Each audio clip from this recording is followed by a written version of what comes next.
और फिर से आपका स्वागत है। आज हम 12th क्लास का व्यापारिक बैंकिंग का अध्ययन 12th क्लास का बीओ का चैप्टर 9 विदेशी बीजक क्या होता है, फॉरेन इनवॉइस, इसके बारे में बात करेंगे। सबसे पहले हम समझेंगे विदेशी बीजक का क्या अर्थ है। जब एक निर्यातकर्ता जो माल भेजने वाला हो विदेश, उस विदेशी माल जो माल खरीदने वाला है विदेशी व्यक्ति, उसको एक बिल भेजता है, एक बीजक भेजता है, एक इनवॉइस भेजता है, तो उसे विदेशी बीजक कहते हैं, फॉरेन इनवॉइस कहते हैं। ठीक है, तो जो ये एक प्रलेख होता है, एक बिल होता है जिसमें सारी मात्रा लिखी होती है कि इतने इतना माल है, इतनी इतनी कॉस्ट है, इतना व्यय हुआ है, तो वो सारी चीज़ें लिख कर वो जो एक विदेशी व्यक्ति को भेजता है वो फॉरेन इनवॉइस होता है। लक्षण क्या होते हैं विदेशी बीजक के? निर्यातकर्ता द्वारा तैयार किया जाता है, आयातकर्ता को भेजा जाता है, जो लेने वाला है, जो माल मंगाने वाला है। ये माल को जहाज़ पर लादने के बाद भेजा जाता है। इसमें निर्यात की गई वस्तु के नाम, किस मात्रा, ये सभी चीज़ें लिखी होती हैं, सभी व्यय लिखे होते हैं।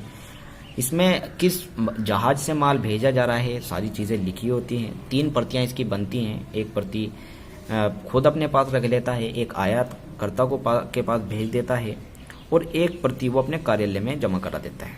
ठीक है, इसके बाद इसमें बीजक में जो बातें होती हैं क्या होती है? माल बेचने का वाले का क्या नाम है, पेटियों की कितनी संख्या है, जहाज का क्या नाम है, बंदरगाह का क्या नाम है जहां से माल भेजा जा रहा है, माल का आयात करने वाला व्यक्ति व्यापारी का क्या नाम है, जो माल मंगा रहा है किस नगर का है, किस देश का है, क्या एड्रेस है, इंडेंट संख्या क्या है, जिससे इंडेंट संख्या एक जिसमें लिखा होता है कि भाई कितना मात्रा है, क्या क्या चीज़ें हैं, क्या क्या आपको करना है, सारी शर्तें लिखी होती हैं। माल की पेटियों पर क्या चिन्ह डला है, और माल का विवरण किस्म किस तरह की है। ठीक है, प्रति इकाई हैं तो मूल्य किस तरह लगाया गया है, व्यापारिक बट्टा किस तरह से लगाया गया है, माल का जो भेजने वाले के जो व्यय हैं वो कितने हैं, कमीशन की क्या दर है, बीजक की किस तिथि को बनाया गया, हस्ताक्षर और भूल चूक लेनी देनी अगर कोई भूल चूक हो गई। ठीक है, महत्व क्या है इसका? एक तो इसमें जो माल मंगाने वाला हो उसको ये पता लग जाता है कि भाई कितनी राशि है, कितनी उसको पे करनी है, कौन सा आइटम कितनी राशि का बनाया गया है, कितनी राशि उसकी लगाई गई है, कितना उसने व्यय किया है, सारे व्यय लिखे होते हैं। ठीक है, तो जो उनके सौदे हुए थे, जो समझौते हुए थे, उसी हिसाब से पूरा माल तैयार किया गया है, उसी हिसाब से भेजा गया है, या उसी जहाज से भेजा गया है जो उसने इंडेंट में बताया होगा। तो ये सारी चीज़ें देख लेता है वो बीजक में, सारी चीज़ों का मिलान कर लेता है। जो जब उसके पास माल पहुंचता है इंडेंट से मिला लेता है। जब उसके पास माल पहुंचता है तो वो अपना माल उसको दिखाकर छुटा लेता है। यदि माल में कोई टूट फूट या क्षति हुई है या नष्ट हुआ है उसको वो बीजक से मिलाकर देख लेता है। अगर बीमा कराया है तो बीमा कंपनी को वो जमा कराकर उसका बीमा की राशि वसूल कर लेता है, जो उसकी इंश्योरेंस होगा। ठीक है, बीजक कितने प्रकार का होता है? बीजक कई प्रकार के होते हैं, 6 प्रकार इसमें लिखे हुए हैं। जैसे स्थानीय बीजक, ये वो लोग बनाता है जो निर्माणी होता है, जो माल को भेजने वाला होता है। ये अपना कितनी मात्रा है, कितना मूल्य है, सारी चीज़ें लिखता है इसमें।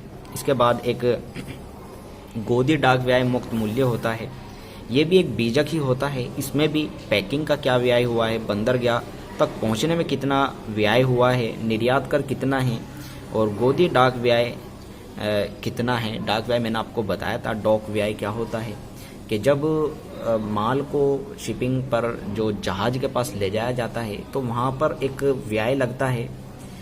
जब माल जहाज के पास ले जाया जाता है तो उसको डाक व्यय कहते हैं। ठीक है, इसके बाद लदाई, जहाज लदाई मुक्त मूल्य क्या है? देखिए, ये बीजक इतने सारे क्यों होते हैं? क्योंकि हर कोई अपना अलग बिल बना के देता है, तो ये सारे बिलों को इकट्ठा करके उसको भेजे जाते हैं। तो जहाज की लदाई मुक्त फ्री ऑन बोर्ड प्राइस क्या था? तो माल की पैकिंग क्या है, ढुलाई कितना हुआ, निर्यात कर कितना लगा, डॉक व्यय कितना, जहाज लदाई व्यय कितना लगा, जहाज का भाड़ा, सारा सम्मिलित में होता है। जहाज भाड़ा मुक्त कॉस्ट एंड फ्रेट प्राइस, इसमें भी ये सारी चीज़ें लिखी होती हैं। पैकिंग, ढुलाई, निर्यात का, डॉक व्यय, जहाजी लदाई, ये सारी चीज़ें लिखी होती हैं। फिर बीमा व्यय मुक्त मूल्य होता है, कितने का बीमा कराया गया है वो भी इसमें सम्मिलित कर लिया जाता है। इसके बाद इसमें जो विदेशी निर्यात वाले ने क्या व्यय के हैं सारे लिखे होते हैं, आयातकर्ता के कितने व्यय थे वो सारे लिखे होते हैं। इसके बाद इन सबको जब भेज दिया जाता है,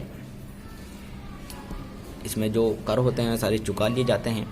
बीजक बनाते समय कुछ ध्यान देने वाली बातें हैं, जैसा बीजक की भाषा, बीजक उस भाषा में बनाया जाए जो आयातकर्ता को समझ आ जाए। ठीक है, जो मंगा रहा है उसको अगर समझ नहीं आएगा तो किस तरह मिलान करेगा, किस तरह देखेगा, क्या प्राइस किस तरह से लगाया गया है। ठीक है, बीजक किस मुद्रा में बनाया गया है उसको भी ध्यान रखना होगा। आयातकर्ता पहचान कर ले, ये गुणा भाग कर ले कि कौन सा आइटम कितनी चीज कितने रुपए से लगाया है या कितने डॉलर के हिसाब से लगाया है। तो मुद्रा का भी चयन करना, फिर उसके बाद प्रतियां तैयार करना जो वो भेजेगा। इसके बाद जहाज का किराया किस तरह से लगाया गया है उसको भी स्पष्ट किया जाए, टन में लगाया गया है या और किसी दूसरे उसमें लगाया गया है। तो इसके बाद ये सारी चीज़ें जब स्पष्ट हो जाएगी, इसके बाद जो कप्तान की रसीद है वो किस तरह से है, किस तरह उसने व्यय लगाया है, समुद्री बीमे की गणना किस तरह की गई है, कमीशन की गणना किस तरह की गई है, तो ये सारी चीज़ें उसमें लिखी होती है। इसके बाद देखिए स्थानीय बीजक इस तरह का होता है, आप देख सकते हैं जैसा इसमें लिखा है, पेटी है, इतने टुकड़े हैं, इतना मीटर है, इतने रुपए के मीटर के हिसाब से इतना रुपया बैठ गया, इतना व्यय हुआ है, इतना उसका बीमे का व्यय हुआ, कमीशन इतना हुआ, ये सारी चीज़ें लिख के टोटल यहाँ पर उसका प्राइस आ गया, कितना उसका टोटल बैठ गया, और उसके बाद उसकी सिग्नेचर, वो कौन है, भूल चूक लेनी देनी। तो इस तरह का ये लोगो इनवॉइस होता है, स्थानीय बीजक होता है। और इसके बाद दूसरा उदाहरण इसका ये है, तो बुक में इसके उदाहरण दिए हुए हैं, आप देख लेना। तो ये चैप्टर था, उम्मीद करता हूँ आपके समझ आया।